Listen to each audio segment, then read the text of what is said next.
দেশের আইন শৃঙ্খলা রক্ষার কাজে নিয়োজিত রয়েছে। এরই ধারাবাহিকতায় 9 পদাতিক ডিভিশনের তত্ত্বাবধানে 99 কম্পোজিট ব্রিগেডের অধীনস্থ 15 আরি ব্যাটালিয়ন ফরিদপুর জেলায় দায়িত্ব পালন করছে।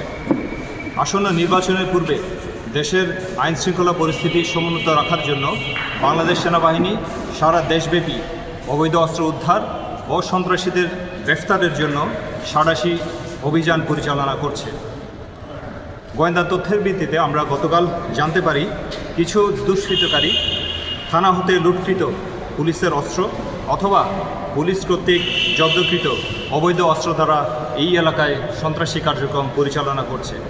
তবে সাম্প্রতিক সেনা অভিযানের মুখে উক্ত সন্ত্রাসীরা ফরিদপুর সদরের কানাইপুর আর্ট সেন্টার এলাকা সংলগ্ন একটি বদ্ধ পুকুরের মধ্যে উক্ত অস্ত্রসমূহ ফেলে দেয়। বাত ব্যথা, প্যারালাইসিস কিংবা আর্থ্রাইটিস, আধুনিক ফিজিওথেরাপি ও পুনর্বাসন চিকিৎসায় নির্ভরযোগ্য নাম ডিপিআরসি, যা নির্বাচনের দিন পুনরায় ব্যবহারের বিষয়ে তাদের একটি পরিকল্পনা ছিল। আজ সকালে ফরিদপুর আর্মি ক্যাম্পের ক্যাম্প কমান্ডার মেজর সোহেলের নেতৃত্বে ফায়ার সার্ভিস ও স্থানীয় পুলিশের সহায়তায় আমরা একটি বিশেষ অভিযান পরিচালনা করি। উক্ত অভিযানে সেই সুনির্দিষ্ট পুকুর হতে 4টি 7.65 মিলিমিটার পিস্তল, 60টি পিস্তলের ম্যাগাজিন, 2টি single barrel shooter gun, 16 round পিস্তলের ammunition, 2টি কার্তুজ এবং বিপুল পরিমাণ দেশীয় ধারালো অস্ত্র উদ্ধার করা হয়। বাংলাদেশ সেনাবাহিনী দেশের সার্বিক নিরাপত্তা এবং মাদক ও সন্ত্রাসমুক্ত সমাজ গঠনের ব্যাপারে নিরলসভাবে কাজ করে যাচ্ছে।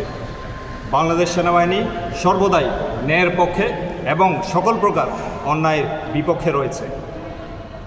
আসন্ন নির্বাচনে সততা ও নিরপেক্ষতার সাথে দায়িত্ব পালনের জন্য আমরা প্রতিশ্রুতিবদ্ধ। এ ব্যাপারে স্থানীয় জনগণ, বিশেষত আপনারা সাংবাদিক ভাইদের সহযোগিতা একান্ত কাম্য। অবৈধ অস্ত্র ও সন্ত্রাসীদের ব্যাপারে আপনারা তথ্য দিয়ে আমাদের সহযোগিতা করবেন, এই আশা আমরা রাখি। সকলকে ধন্যবাদ।